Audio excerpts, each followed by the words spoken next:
Here again with another Lucifer Season 5 episode review video. Before I get into that, the thing that I always say in my sleep, if you're not caught up to the point where I am in rewatching or watching Lucifer, or you're just not entirely sure, then you definitely need to take the initiative and pay attention to the episode's title, which of course I'll mention as well as put in the description. If that happens to be the case, you find out that you're not caught up, it would be my recommendation that you don't watch this video any further to avoid any potential spoilers. And for all of you out there that are wondering, this is indeed my first time watching the show Lucifer. So join me on the journey and let's discuss the show in the comments section, along with the legendary Crazy Coffee Man, who is a Lucifer fanatic, as well as a Dexter Breaking Bad fan, amongst other things. So with all that said, this will be Lucifer Season 5, Episode 10. The title of this episode is called Bloody Celestial Karaoke Jam. And this will be my review, reaction, recap after just finishing watching the episode.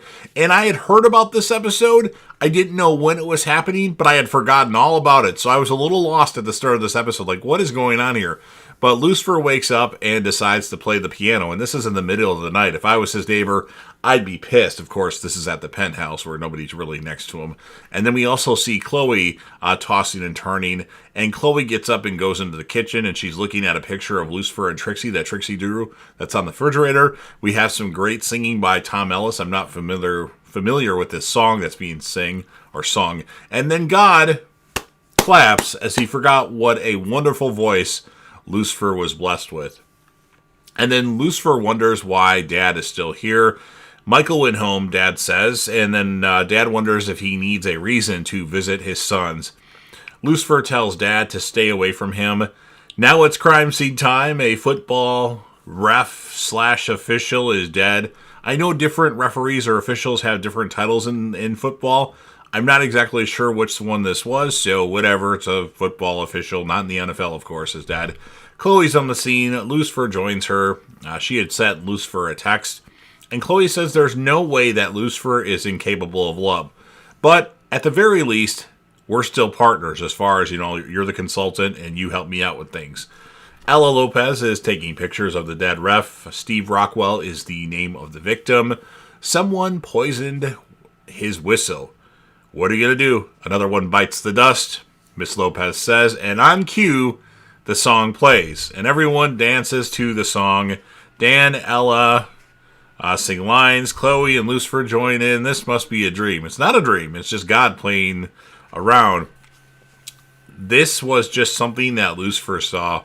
God being the cause of it, of course, and he's on the field as he wants to see what Lucifer does for work. Lucifer tells Dad he's a police consultant. Lucifer tells Dad singing and dancing is not what they do at a crime scene. Steve had lots of enemies, his wife says. Chloe wants to take a look at some threatening emails. Chloe finds out Lucifer was talking to God. She tells God that he's a terrible father. Yeah, you go, Chloe. It's nice to finally meet you, Chloe Decker, God says. Of course, God played by Dennis Haysbert, the famous Pedro Serrano from Major League 1, 2, and I believe Back to the Minors as well. I can't remember, but Amenadiel tells Linda that Charlie is going to be a normal human being, which is very upsetting to Amenadiel, and Amenadiel is disappointed because angels are better than humans. Linda tells Amenadiel to take this shit to the trash, and she's pissed. She has every right to be. Steve caused JJ a chance at a certain university. The mom seems to be more upset than he is, and actually I thought the mom was the killer. I was wrong in this one, surprisingly. Anyway, Every Breath You Take plays.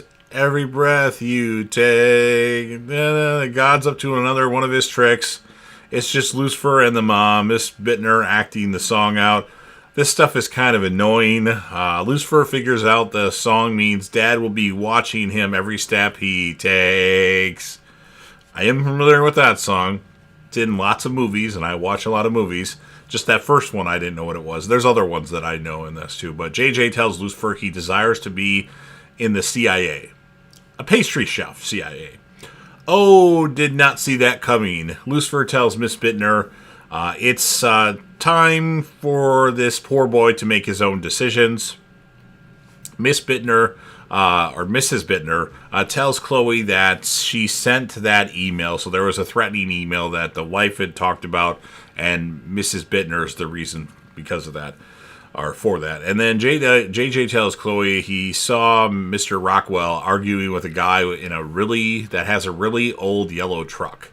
Lucifer takes Dad to the penthouse. Lucifer tells Dad it's time that they work on their relationship. God, Dad, Father, I don't know what you want me to call him. So, God now goes to precinct. He wants to know where Lucifer's seat of power is. Lucifer introduces Daniel to God. He knows who Dan is. He believes that he met his wife. Then the camera shows the picture of Charlotte Richards that's on Dan's desk. Ella tells May she makes the world a better place. Oh, great, another musical. Bad to the bone. Hopefully there's an Eminem song in this episode. So I was hoping. Of course, I know that there isn't now. Ella sings I Don't Want No Scrubs as Maze is still singing Bad to the Bone. So I don't want no scrubs. I believe that's a TLC song. I've heard of that, obviously. And then Maze is still singing Bad to the Bone. Ella sure can move. She's got some dance moves, although she's a little tiny thing. So, and then Ella's excited as she has the reports back from the lab. The coach's fingerprints are on the whistle. So the one with the dirty yellow truck, plus his prints are on that whistle. And then Lucifer wants Chloe to taste the coffee. Chloe won't do it, as God made a comment about the coffee not being good. And then God and Lucifer have a session with Linda Martin. God says whatever he does, Lucifer assumes the worst intentions. Linda asks them, do you want to know what I think? And then Linda says, a good father loves his son unconditionally. Smell what I'm cooking? Now I expect the Rock's music from the WWE. If you smell the play right here. Lucifer, God, and Chloe are in the men's locker room. Chloe talks to the coach. I don't know if it was a men's locker room or just locker room in general, but there were a bunch of men in there.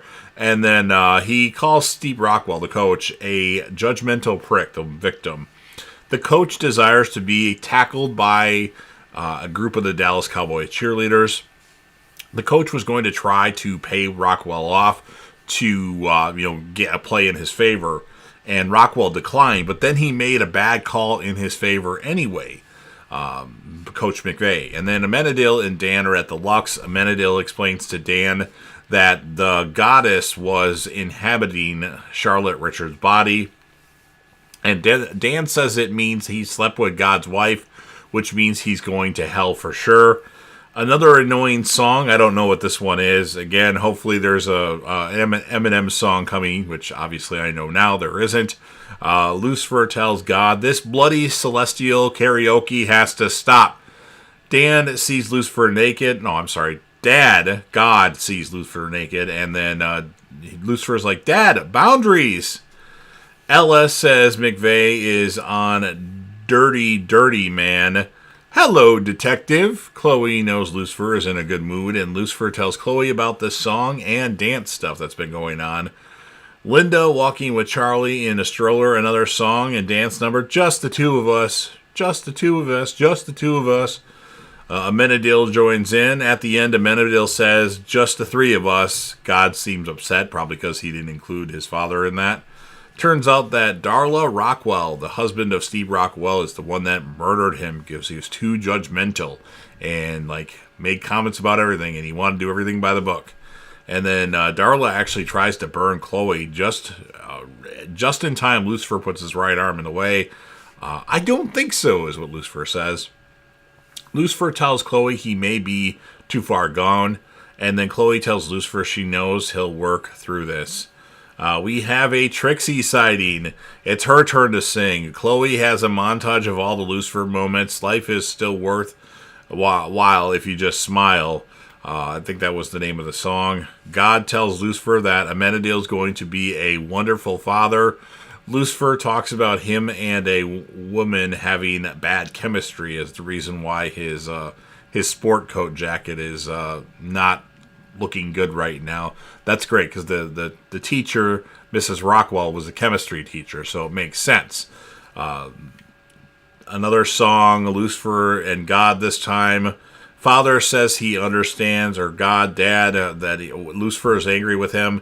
He cannot fix Lucifer. And then Dad tells Lucifer he thinks he's losing control of his powers to end the episode. So, lots of annoying random songs in this episode. It did annoy me. Good episode, but annoying episode. And it's a season where there's too many episodes again. My score of the episode, I'm going to give it a 7.5 out of 10. There were good performances. I just don't know all the songs. And it felt really random. Like, why is this episode starting off with singing? Obviously, about 20 minutes into it, I'm like, okay, this is that singing episode that I forgot about. So, 7.5 out of 10. My characters of the episode, I'm going to give the male character of the episode to God. And then the female character of the episode, just because I liked her dance moves and she said some great things in this episode, I'm going to give it to Ella Lopez. So you've heard everything that I've had to say. Sorry about my complaining. I like some. I hate some. Well, I don't hate this. It just wasn't what I was expecting. It ruins the momentum that the show has, in my opinion. So you've heard everything that I have to say. Now it's your turn. If you're a fan of Lucifer and you want to help me out with the YouTube algorithm, please consider Hulk smashing the like button, share the video with a friend, put this video on any one of your social media platforms. Don't forget to sound off in the comment section about what your thoughts are on this episode of Lucifer. What would you rate this episode? Anything in between a 0 and a 10? Who would be your male? Who would be your female character of the episode? And then last but certainly not least, don't forget to hit that sub button. You're watching the video anyway. Subscribe to the channel, join the team, show your damn support, and be a part of something special. And you never know what you're going to see on JDev TV.